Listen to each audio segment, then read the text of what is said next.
Muaddet ümmete Toğa kudret hümmete Yeşerin adu nığmetin Dulu faşıgay hurmet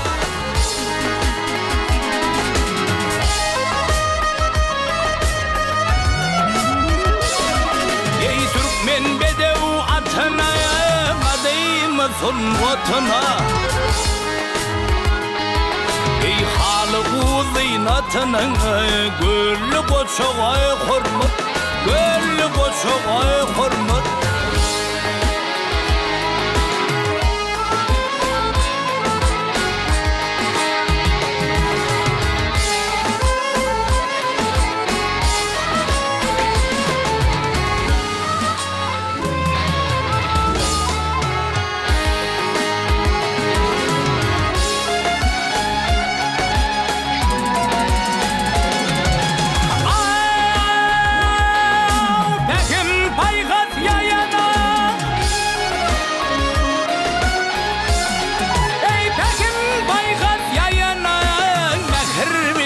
Soyuna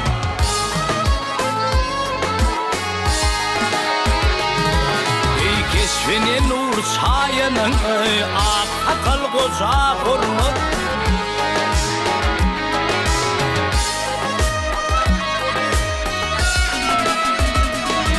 Ey vatanı ker insanı Zahayet kıl sariyana